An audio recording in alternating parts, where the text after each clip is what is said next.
Bonsoir amis et amises. Ce soir, on est vraiment mal barré. On a passé le million de morts. Et puis en France, si j'ai bien compris, on est à 1355 décès en une journée. Donc c'est vraiment terrible.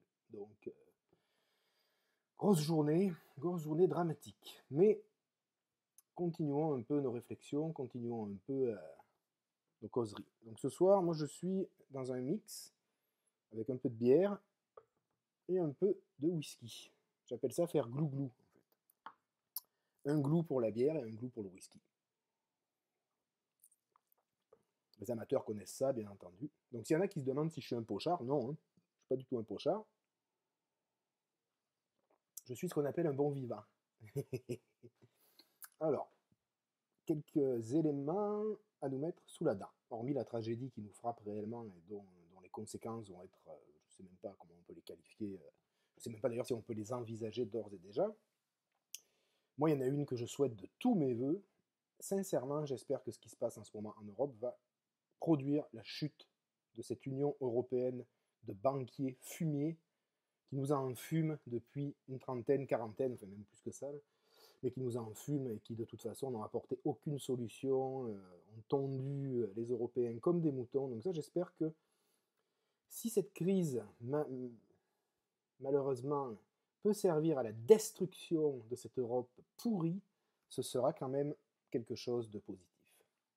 Bien entendu, les pro-européens décérébrés critiqueront ce point de vue, c'est leur problème, mais les pro-européens décérébrés, on a juste une chose à leur demander, c'est qu'est-ce que l'Europe a fait pour les peuples européens. Là, j'imagine que quand je dis ça, on doit se dire, ils flirtent avec le nazisme. Non, pas du tout. Bref, ça c'était juste mes remarques introductives. La deuxième chose sur laquelle je veux venir, c'était qu'on aurait réfléchi au concept de parti, de partisanerie, de parti politique, d'unilatéralité. Je sais qu'aujourd'hui, il est de bon ton en philosophie, notamment en France, d'opter pour un point de vue catho et religieux. Je ne suis pas certain, je ne suis pas du tout certain que de devenir un vicaire va nous amener beaucoup de grains à moudre intellectuellement. Je m'explique un petit peu.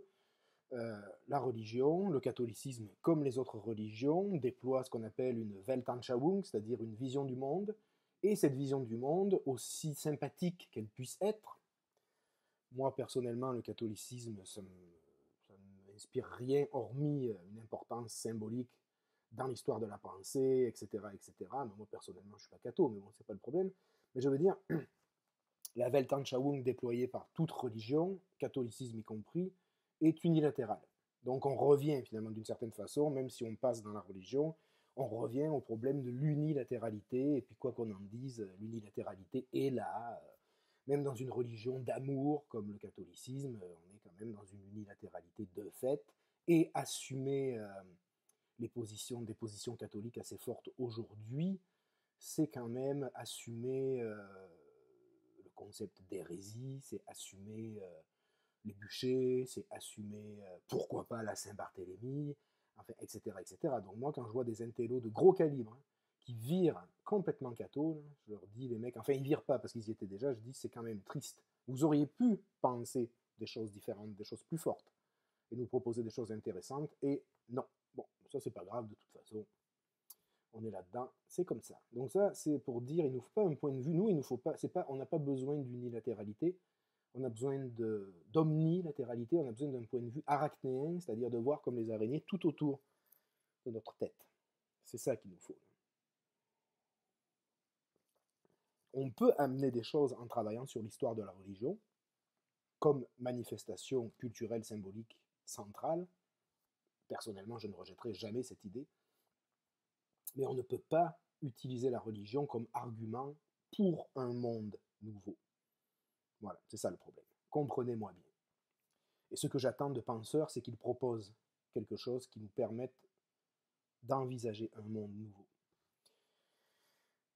Deuxièmement, l'idée, c'était de revenir aujourd'hui précisément sur le concept d'ennui que j'ai évoqué tout à l'heure avec un ami à moi de manière assez développée, assez longue, mais en fait, ce concept est intéressant aujourd'hui parce que justement, vu qu'on est confiné, qu'on est chez nous, qu'on est dans une optique où tout un chacun peut revenir sur soi, peut revenir, je reviens là-dessus, sur sa durée, sur la durée qu'il expérimente, durée qui est donc, quand on l'expérimente, dans ce type d'expérience, qui est une fragmentation du flux, on n'est plus dans le flux, on est dans un flux partiel qui n'est plus total comme il était avant.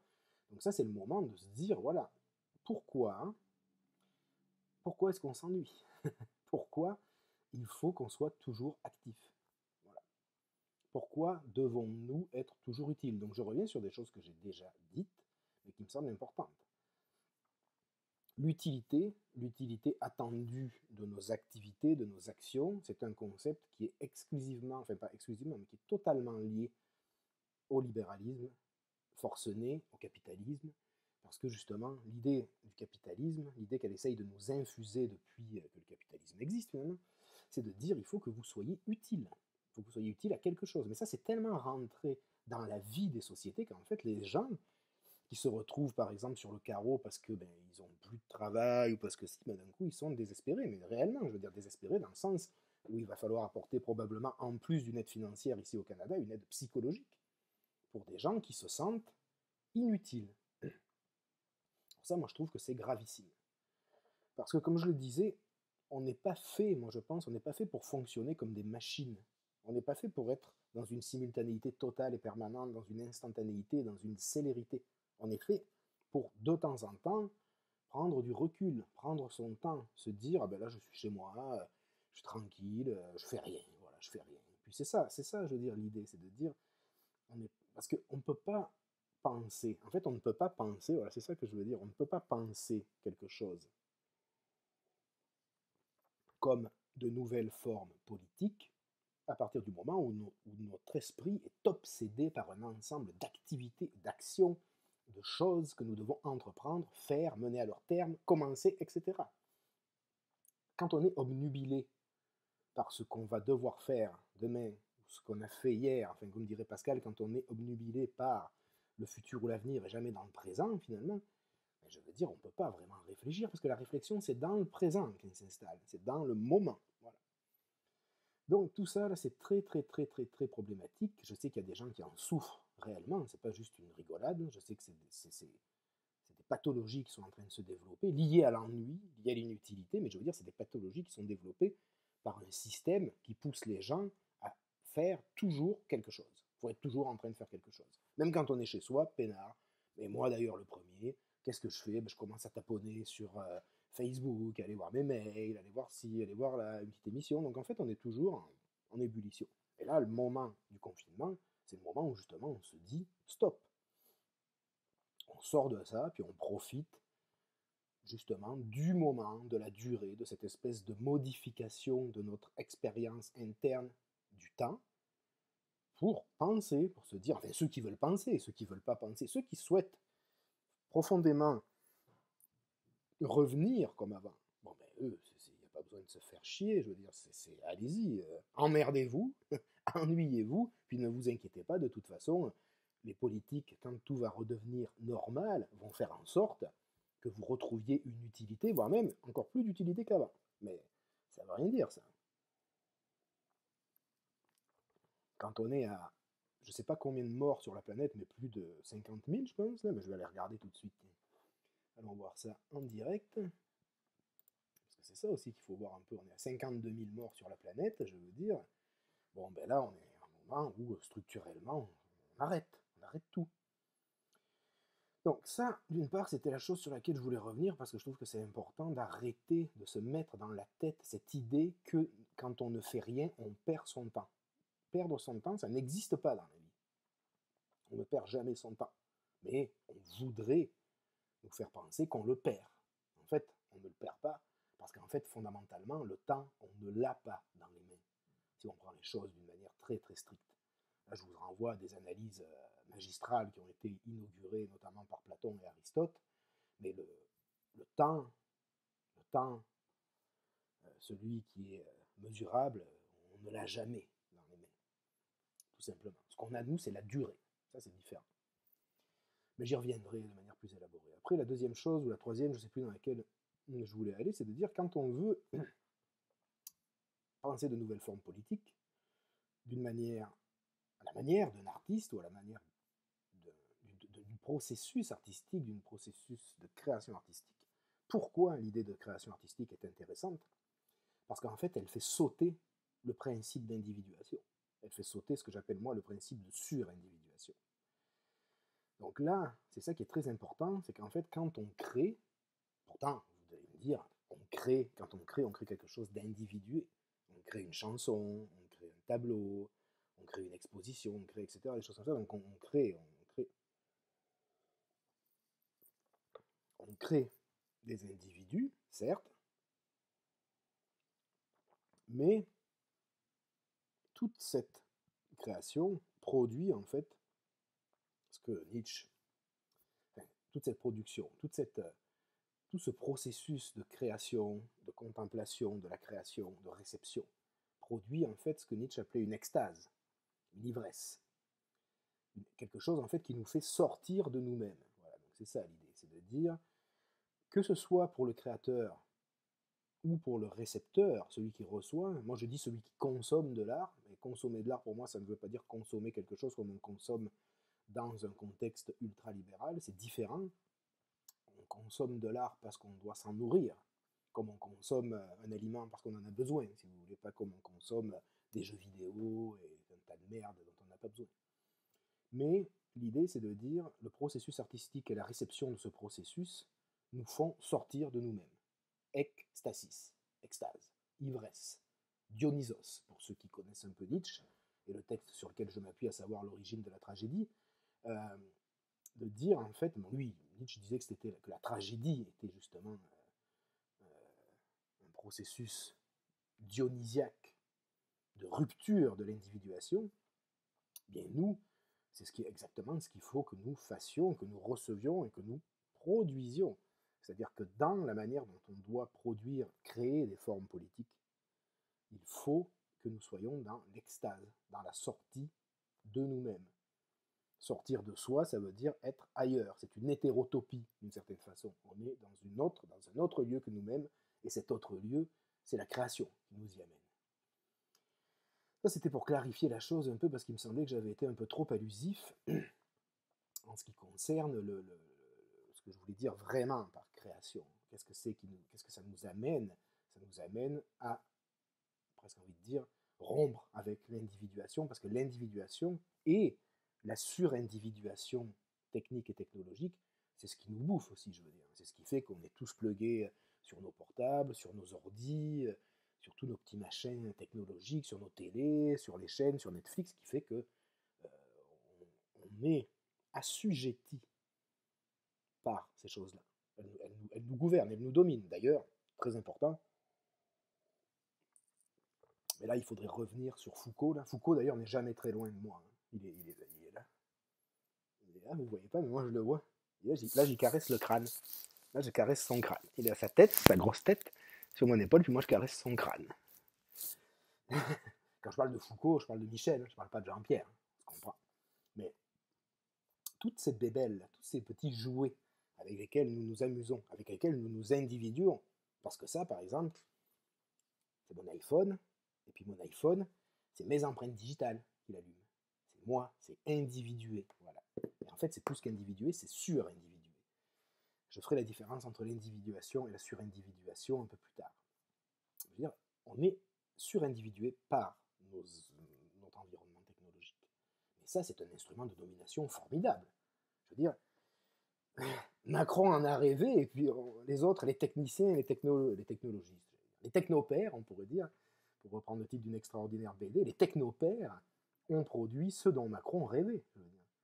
Et Macron et tous ses collègues, je veux dire, Justine Trudeau, Donald le gros tas de merde, en fait, Boris l'inqualifiable, je veux dire, mais c'est excellent, je veux dire, eux ils ont un instrument de domination, donc là quand on parle d'instrument de domination, c'est là où il faudrait rentrer dans une analyse foucaldienne de la chose, qui viendra, c'est sûr et certain, parce que moi Foucault m'accompagne énormément tout le temps. Je sais que Foucault est un auteur polémique aujourd'hui, je ne sais pas pourquoi d'ailleurs, bon, c'est pas grave, mais je veux dire, c'est ça, c'est de se dire, on est individué par un ensemble d'objets qui fondamentalement ne nous appartiennent pas réellement, mais nous assujettissent complètement. Notre environnement est produit largement par cette réalité, qui n'est pas seulement une réalité virtuelle. Internet, c'est encore mieux. Je veux dire, Internet, c'est carrément... Je veux dire, Orwell n'avait pas tout pensé. Là. Orwell avait pensé des télécrans. Dans 1984, les gens, ils ont des télécrans chez eux parce qu'on le leur impose. Là. Mais nous, les télécrans, on en veut. On n'en veut pas juste un. Regardez-moi, il y en a un là. Puis là, si vous regardez bien, j'en ai un juste derrière à côté de mon lit. Là. Vous voyez, il y a un petit iPad là, voilà, qui est là. Il y a mon portable, il y a mon iMac qui est là. Dans la salle à manger, il y a un MacBook Pro, il y a un autre PC, il y a un autre iPhone. Voilà, donc, télé. J'ai aussi une PlayStation 4. Donc on est complètement là-dedans. Puis moi, le premier, je veux dire, je ne fais pas exception à la règle. Mais ça, c'est justement des choses qui nous individuent et nous surindividuent. Et donc, par définition, qui divisent. C'est des principes de division. Voilà. Quand on rentre dans une optique de création de formes politiques, de méditation, de retour sur soi, on essaye d'aller contre ce principe de surindividuation. Alors c'est paradoxal, vous me direz, mais oui, mais toi tu vas aller contre le principe de surindividuation en parlant en face d'un ordinateur. Mais sauf que j'ai pas vraiment le choix. Je peux pas sortir dans la rue avec un porte-voix, commencer à...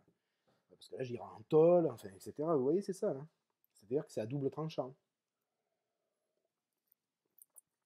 Donc voilà ce que j'avais à dire pour ce soir, et puis je reviendrai sur toutes ces notions, je les approfondirai, ça vient un peu comme des flashs des fois, là, mais là cet après-midi j'ai eu une discussion intéressante donc, avec un ami sur l'ennui justement, sur cette espèce d'idée qu'il ne faut plus s'ennuyer, que l'ennui est devenu comme une espèce de handicap. Ça rejoint encore une fois Pascal de dire mais le malheur de notre condition c'est qu'on ne puisse pas rester tranquillement chez nous à rien faire, à être peinard.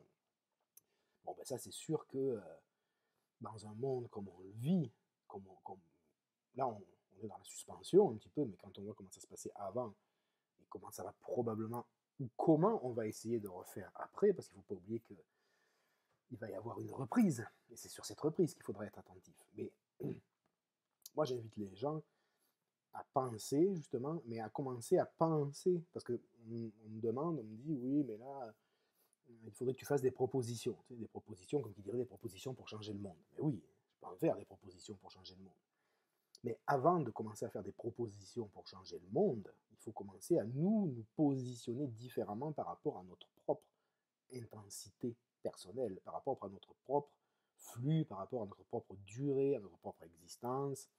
Commencer par là, commencer par se dire, mais si je dois, en tant que citoyen du monde, donner du sens politique à des éléments, je veux dire, créer des formes politiques, comme je dis, il faut que je sois dans une optique artiste et que cette optique artiste m'amène autre part que dans moi-même, qu'elle m'amène à réévaluer les choses, mais à les réévaluer radicalement, à réévaluer, à se transformer en réévaluant ce qu'on est en train de faire, ce qu'on est en train de proposer. Donc c'est pour ça qu'en fait, je fais un ensemble de préalables intellectuels clairs, parce qu'en fait, on ne peut pas partir de là où on est, dans l'état où on est, et se dire, ah ben, on va proposer, ça ne marche pas comme ça. Non. Pour proposer quelque chose de politiquement pertinent, d'ailleurs, je ne sais même pas si on devrait utiliser le terme de politique, c'est peut-être ça aussi qu'il va falloir penser. Pour proposer quelque chose de pertinent, il faut d'abord soi-même se déconstruire. Il faut soi-même se détruire. Il faut détruire quelque chose en nous. Donc, voilà ce à quoi je vous invite à penser sérieusement. Puis vous pouvez en penser. Moi, je fais ça, bon, j'en parle avec mon épouse. Mais je veux dire, pensez-le si vous êtes en famille, pensez-y avec vos enfants, discutez-en. Hein. Discutez-en de cette espèce de, j'ai envie d'utiliser un terme spinoziste, cette réforme de l'entendement, cette réforme de la pensée qu'il faut mener pour aller vers quelque chose de nouveau. Moi, je pense que c'est vraiment très important. Après, on est certain qu'il y a toute une dynamique qui va amener les politiques à tirer bénéfice de ce qui se passe. On sait très bien que de toute façon, nous avons affaire à des bouffons, nous avons affaire à des irresponsables. Pour la plupart, il y en a quelques-uns qui émergent quand même dans l'eau, qui essayent de tenir la barre, notamment ici, au Québec, qui arrivent à avoir une consistance politique intéressante. Ça ne veut pas dire qu'ils vont la garder, mais en tout cas pour le moment, ils l'ont. Et je veux dire, on est bien conscient qu'il y a, je ne sais pas combien de pourcents de la population dont le but est de repartir comme avant, sans se poser la moindre question, sans même se demander quoi que ce soit. Et qui sont prêts, comme je dis la dernière fois, et puis comme je le répète aujourd'hui, parce que c'est quelque chose d'important, qui sont prêts à aller retourner, mettre des bulletins dans des urnes, se faire enfler par toujours les mêmes politiques, sempiternellement, en n'ayant jamais en fait pensé qu'on pouvait changer la donne. Et ça, c'est grave. Mais bon, c'est la vie. Donc sur ce, je vais vous faire une petite lecture qui va être vraiment très très très différente aujourd'hui, parce que ça va être vraiment pour le coup déconnecté de ce de quoi on a parlé. Je vais vous lire quelques extraits d'un poète suédois que j'ai découvert il y a quelques années, qui s'appelle Thomas Tranströmer. Puis moi j'adore la poésie. J'adore la poésie, j'en lis régulièrement, je l'utilise dans mes travaux, j'utilise souvent la littérature dans mes travaux, dans mes réflexions, et puis oui, je trouve qu'il a une espèce de poésie pure. C'est marrant parce que le titre, ça s'appelle Baltique, le titre de son recueil, puis c'est vraiment ça, on sent qu'il y a une espèce de clarté liée un peu au froid. Alors, c'est un poème qui s'appelle Lamento. Il a posé son stylo, qui repose paisiblement sur la table, qui repose paisiblement dans le vide. Il a posé son stylo. Trop de choses qu'on ne peut écrire ni passer sous silence. Le voilà paralysé par quelque chose qui se passe loin d'ici, bien que la merveilleuse sacoche palpite comme un cœur. Dehors, c'est le début de l'été. Des sifflements montent de la verdure. Des oiseaux ou des hommes? Et les cerisiers en fleurs caressent les camions qui sont rentrés chez eux. Les semaines passent, la nuit tombe peu à peu, des mythes se posent sur les carreaux, petit télégramme blême envoyé par le monde. Là, on passe à un autre poème qui s'appelle Allegro. Je joue du Haydn, après une noire journée, et sens une chaleur simple me réchauffer les mains. Les touches sont d'accord, frappent les doux marteaux, leur tonalité est verte, animée et paisible. Leur tonalité me dit que la liberté existe et que quelqu'un ne verse pas sa dîme à l'empereur. Je glisse les mains dans les poches comme Haydn et parodie ceux qui voient le monde avec sérénité. Je hisse le drapeau de Haydn, ce qui veut dire « Nous ne nous rendrons pas, mais nous voulons la paix ». La musique est une maison de verre posée sur un talus où les pierres volent, les pierres roulent. Et les pierres roulent à travers la maison dont les vitres pourtant restent entières. Voilà, c'est que ça. Donc, prenez soin de vous. N'oubliez pas que les politiques qui nous entourent, qui nous commandent, resteront après cet événement les requins qu'ils sont. Qu'il faudra à un moment donné, non pas les considérer comme, j'ai envie de dire, comme des coupables, parce qu'ils ne sont pas coupables de la situation, de toute façon, c'est pas eux qui ont mis la pandémie au goût du jour, mais ils sont les aboutissements d'un système qui nous emmerde depuis trop longtemps. Et donc, moi, ce que je propose, c'est qu'à l'issue de cette crise, notamment en Europe. Je pense qu'en Europe, c'est encore plus important qu'en Amérique du Nord, au Canada, parce que les États-Unis, c'est un cas différent qui est de toute façon très difficile à penser finalement. Mais pour l'Europe, je pense qu'il sera temps d'envisager des séditions nécessaires, parce qu'il faut en finir avec cette Europe pourrie qui ne sert plus à rien, qui ne sert que les intérêts des banquiers, qui n'aide personne. Alors d'ailleurs, on voit dans la crise du Covid-19, la faillite totale de la solidarité européenne, je veux dire. On est dans le délire complet. C'est du n'importe quoi. C'est de l'écœurement à perte de vue. Qu'est-ce qui se passe? Les Italiens sont devenus des pestiférés. J'ai pas vu beaucoup de manifestations de solidarité envers les Italiens, les Espagnols, bientôt les Français, parce que nous on va suivre, faut pas se leurrer. Je veux dire, il faut arrêter cette connerie. Il faut arrêter de croire, surtout, parce que ça c'est carrément, je pense que c'est la pire des choses là, qu'on est en train de nous vendre, ne pas croire que les politiques soient de bonne volonté. Attention. Sur ce, je vous dis à bientôt. Comme disait Nietzsche, il va falloir que nous nous dotions, Nietzsche disait, il va falloir que nous nous dotions d'une métaphysique d'artiste. Il disait que textuellement que l'existence ne se justifie qu'en tant que phénomène esthétique. Nous, il faut que nous nous dotions d'une politique d'artistes. Mais c'est un projet nietzschéen. Hein. Attention. Salut.